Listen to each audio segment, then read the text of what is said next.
Alright, सो इसके बाद हमारे पास मीनोसाइटोसिस का है कि बेसिकली जो हमारे पास लार्ज मॉलिक्यूल्स होते हैं ना उनकी मीनोसाइटोसिस हो जाती है, which is a type of endocytosis. And then हमारे पास ट्रांसपोर्ट मैक्सिमम है कि basically there is a limit जिससे आपके पास जो चीज़ें जो है ना वो एब्जॉर्ब हो सकें, ठीक है. एंड उसके बाद हमारे पास बेसिकली आता है या और इसमें ये चीज़ आती है, इसमें बेसिकली ये होता है कि अगर सोडियम की रीअब्जॉर्प्शन जो है ना वो ज़्यादा हो रही है ना तो उससे बेसिकली आपकी यूरिया और क्लोराइड दोनों की रीअब्जॉर्प्शन ज़्यादा होती है. उसकी मेन रीज़न ये है कि देखें, अगर हमारे पास सोडियम की रीअब्जॉर्प्शन ज़्यादा होगी, हमें पता है कि वाटर जो है ना वो भी ज़्यादा रीअब्जॉर्ब होगा. तो अगर आपके पास वाटर जो है ना वो ज़्यादा रीअब्जॉर्ब हो गया है तो अल्टीमेटली जो हमारे पास पीछे देखो, तो अगर हमारे पास ट्यूबुलर ल्यूमेन है, ठीक है.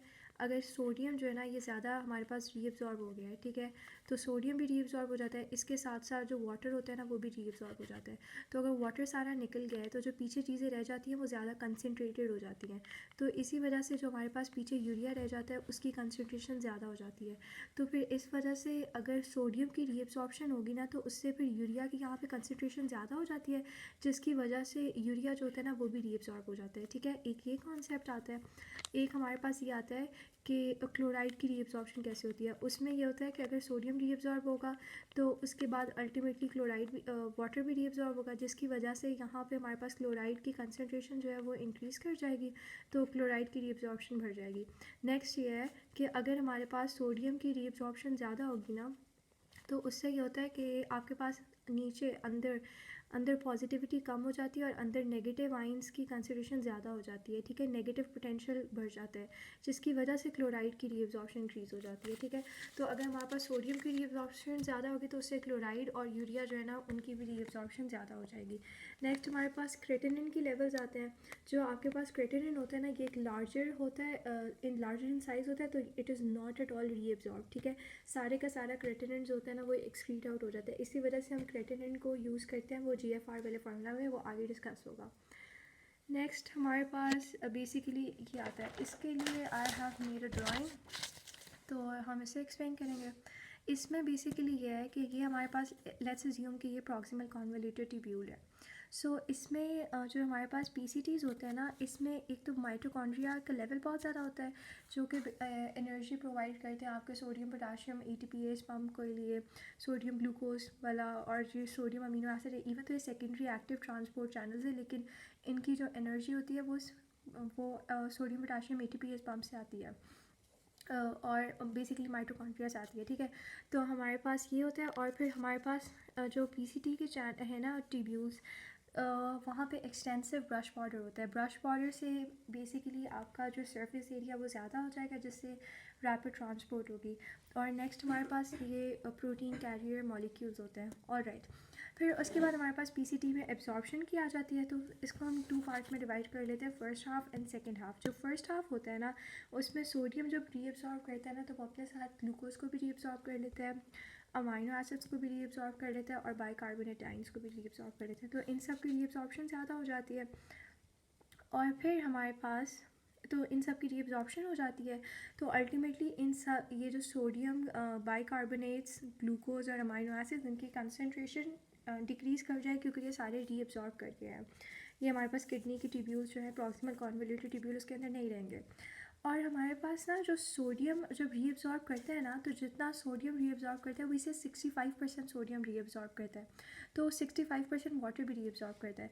तो सोडियम और वाटर की रीअब्जॉर्प्शन साइमल्टेनियसली होती है. तो बिकॉज सोडियम रीअब्जॉर्ब कर जाता है तो उसके साथ वाटर भी रीअब्जॉर्ब उतना ही कर जाता है. तो दैट इज़ हम कहते हैं कि सोडियम की जो कंसनट्रेशन है ना उसकी अमाउंट जो है वो PCT में कम हुई है, लेकिन उसकी कंसनट्रेशन जो है ना इट स्टेज़ द सेम. तो क्लोराइड की भी इसी तरह कंसनट्रेशन और सोडियम की कंसनट्रेशन स्टेज़ द सेम, क्योंकि वाटर भी उतना ही रीअब्जॉर्ब कर जाता है. नेक्स्ट हमारे पास आता है यूरिया और क्रेटिनिन. इन दोनों की कंसनट्रेशन इंक्रीज़ कर जाती है, क्योंकि हमारे पास यूरिया और क्रेटिनिन जो है वो रीअब्जॉर्ब नहीं हो रहे, तो इनकी कंसनट्रेशन अल्टीमेटली इंक्रीज़ कर जाती है. और फिर हमारे पास ना जो सेकंड हाफ होता है उसमें सोडियम क्लोराइड चैनल्स होते हैं, वो को ट्रांसपोर्टर्स होते हैं कि सोडियम भी रीअब्जॉर्ब कर लेता है और क्लोराइड भी रीअब्जॉर्ब कर लेता है। उसके बाद ना जो सेकंड हाफ है ना प्रॉक्सिमल कॉन्वोल्यूटेड ट्यूब्यूल का, इसमें जो ड्रग्स होते हैं वो सारे आपके सीक्रेट होते हैं ताकि वो एक्सक्रीट आउट हो जाए। और ये क्यूबो जो है ये basically short form, I made short form because जो इसमें सी है वो है आपके पास कार्बोक्सिलेट एंजाइम, किसके लिए होता है, एक सेकेंड। सो ये यहाँ पे थे, वेट। सो इसमें जो सेकंड हाफ है ना उसमें आई गेस क्या ये रहा, तो जो सी है वो बेसिकली कैटेकोलामाइंस के लिए, U for urate, B for C for catecholamines, U for urate, B for बाइसॉल्स एंड ओ फॉर ऑक्सलेट। तो इन सब की सिक्रीशन हो जाती है, ये आ जाते हैं inside the PCT for removal. उसके बाद हमारे पास आता है लूप ऑफ हेनले। तो जो लूप ऑफ हेनले है इसमें हमारे पास दो पार्ट्स होते हैं, एक हमारे पास होता है डिसेंडिंग लिम्ब जो पहले आता है, और फिर एक होता है हमारे पास असेंडिंग लिम्ब। जो ये वाला है ना इसके ये सारा थिन लिम्ब, ये सारा सॉरी हाँ ये सारा thin limb of loop of Henle है, और जो असेंडिंग लिम्ब है वो भी हाफ थिन है और हाफ जो है वो थिक है। जो हमारे पास थिन लिम्ब होता है ना लूप ऑफ हेनले का, ये वो एरिया जहाँ पे एपिथेलियल जो मेम्ब्रेन है ना इसकी थिन होती है, और यहाँ पे कोई ब्रश बॉर्डर नहीं होता है जो थिन वाला है, ठीक है। और यहाँ पे माइटोकॉन्ड्रिया का लेवल भी कंपैरेटिवली थिक से कम होता है, और इसके अंदर मेटाबॉलिक एक्टिविटी जो है ना हमारे पास वो भी कम होती है। सो जो thin limb of loop of Henle है इसमें सिर्फ और सिर्फ वाटर की रीअब्जॉर्प्शन होगी, 20% वाटर जो होगा वो इसमें रीअब्जॉर्ब हो जाएगा, और क्योंकि ये परमिएबल होता है टू वाटर, ठीक है। तो यहाँ पे जब यूरिन आते हैं ना तो वो काफ़ी ज़्यादा आपके पास कंसनट्रेटेड यूरिन आता है। सो हम कहते हैं कि जितना डीप जाओ ना आप, सो यहाँ पे हमारे पास ना काफ़ी ज़्यादा कंसनट्रेटेड यूरिन फॉर्म होता है। फिर उसके बाद हमारे पास थिक लिम्ब आ जाता है। जो थिक लिम्ब होता है ना उसमें ये होता है कि thick limb of loop of Henle जो होता है ना उसमें मेनली सोडियम की रीअब्जॉर्प्शन होती है। तो हमें पता है हमारे पास सोडियम पोटाशियम ATPase पंप है जिसने सोडियम को निकाला ताकि ये पेरीट्यूबुलर कैपिलरी में रीअब्जॉर्ब हो जाए, पोटाशियम को सीक्रेट कर दिया।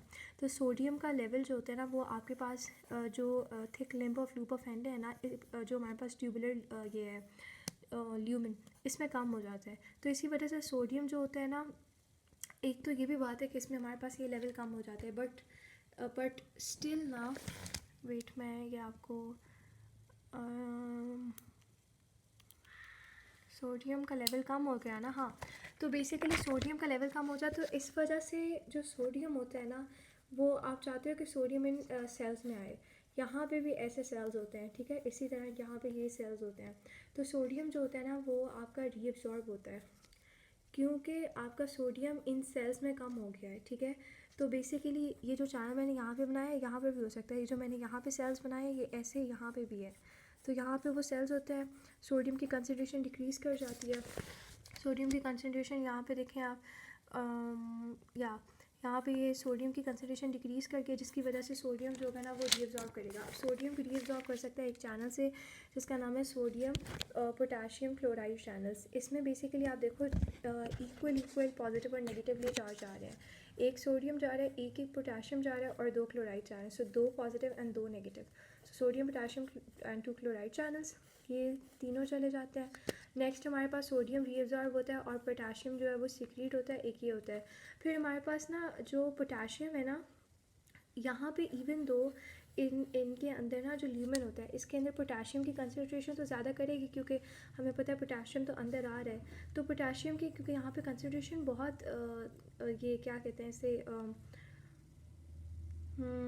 ज़्यादा हो जाती है ना, तो कुछ अलबत्ता जो पोटाशियम होते हैं ना, जब यहाँ से हम कहते हैं ना कि पोटाशियम जो लीक आउट कर रहा है, क्योंकि या बेसिकली ये जो चैनल मैंने यहाँ पे फॉर्म किया ना ये इसी तरह का चैनल इधर भी है, मतलब इट कैन बी ऑन। तो यहाँ पे अगर हम कहो कि यहाँ पे पोटाशियम ज़्यादा आ रहा है, ठीक है, तो आप देखो कि अगर हम कह रहे हैं यहाँ पे पोटाशियम की कंसनट्रेशन यहाँ पे बहुत ज़्यादा हो जाती है और फिर यहाँ पे पोटाशियम की कंसनट्रेशन कम हो जाती है, तो बहुत ज़्यादा पोटाशियम जो होता है ना वो बैक वापस आ जाता है ट्यूबुलर ल्यूमेन में, वो वापस आ जाता है जिसकी वजह से ना वो अपने वो वापस आ जाता है।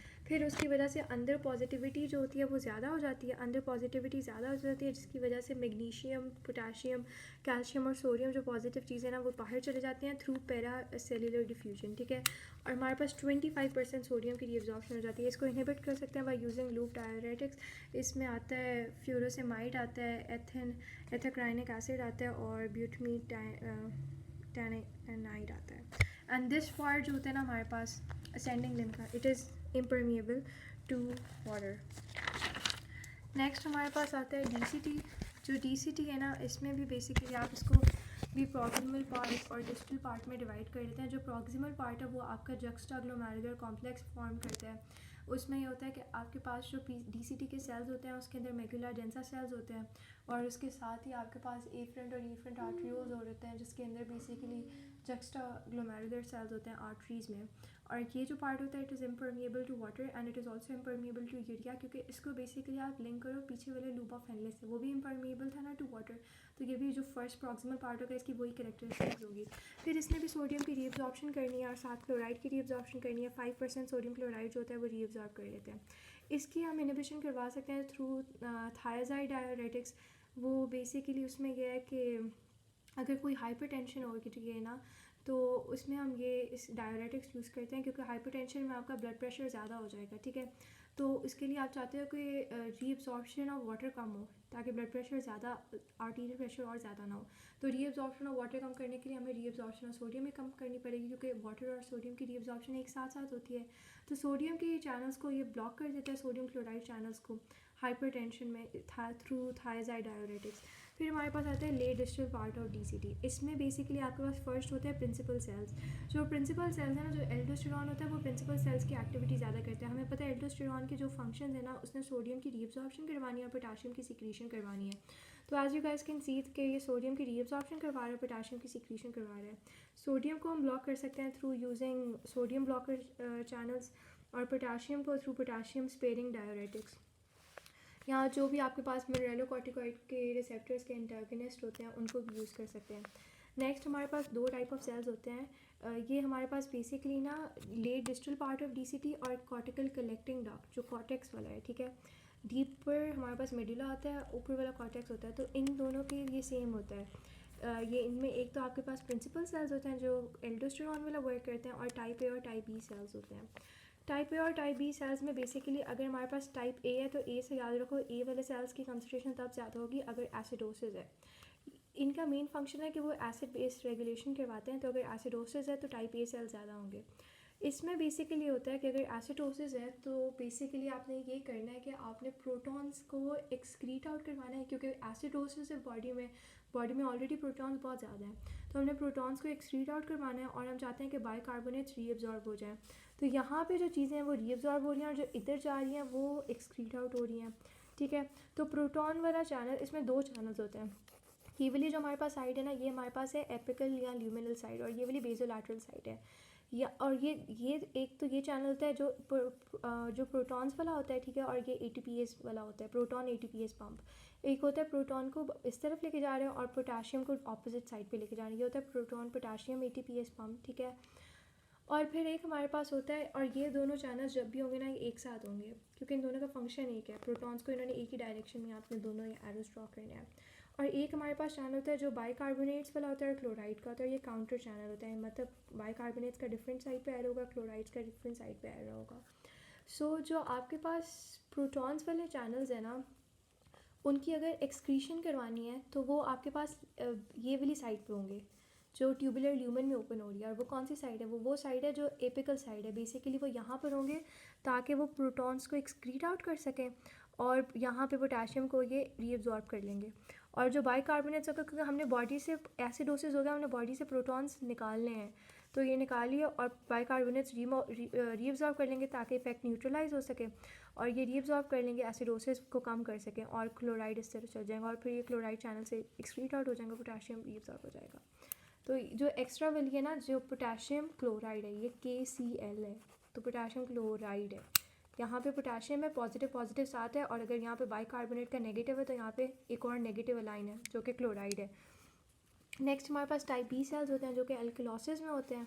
वो बेसिकली होगा कि अब बॉडी में एल्कलोसिस है तो ऑलरेडी बॉडी में बाइकार्बोनेट्स तो बहुत ज़्यादा है, तो आपने बाइकार्बोनेट्स का रिमूवल करवाएं तो बाइकार्बोनेट्स इस साइड पर होंगे, एपिकल या ल्यूमिनल साइड पे, ताकि बाइकार्बोनेट्स का रिमूवल हो जाए और क्लोराइड्स डीअब्जॉर्ब हो जाएंगे। बाइकार्बोनेट्स का रिमूवल होगा और अगर बाइकार्बोनेट्स हमारी ओपन हो रहे हैं ट्यूबुलर ल्यूमेन में तो ये जो चैनल्स होते हैं they have their specific name, इसे हम कहते हैं पेंड्रिन चैनल्स।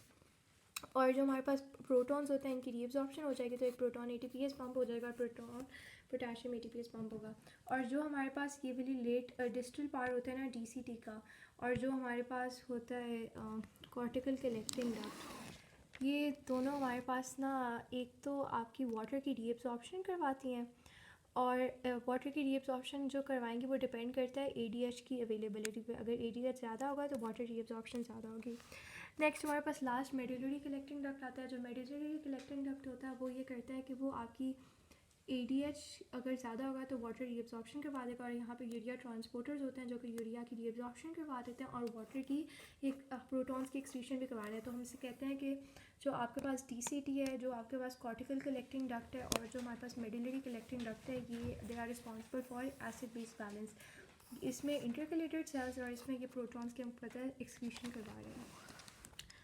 और राइट, ये ग्राफ एक दफ़ा देख लेना राइटिंग से। नेक्स्ट, ये all I have explain these diagrams, you can go through it. अब ये प्रोटॉन्स कहाँ से आते हैं, ये इस तरह आता है कि कार्बन डाइऑक्साइड वाटर प्लस होकर कार्बोनिक एसिड बना देते हैं, जैसे बाइकार्बोनेट आयन से प्रोटॉन्स बनते हैं। अब यहाँ से प्रोटॉन्स आते हैं, फिर वो डिपेंड करता है कि वो टाइप ए सेल है कि बी सेल है, कि प्रोटॉन्स ने इस तरफ जाना है कि इस तरफ जाना है।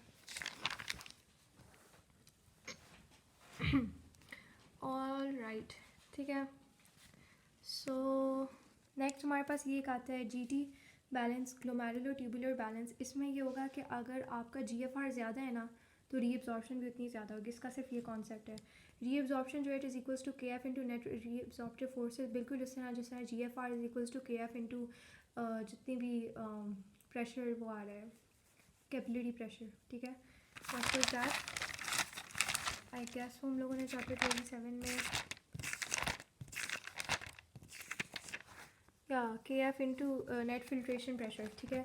तो इसी तरह की होगा नेट रीअब्जॉर्प्टिव फोर्सेस के कितनी रीअब्जॉर्प्टिव फोर्सेस आ रही हैं। इस वाले में I would actually explain this all in the next video.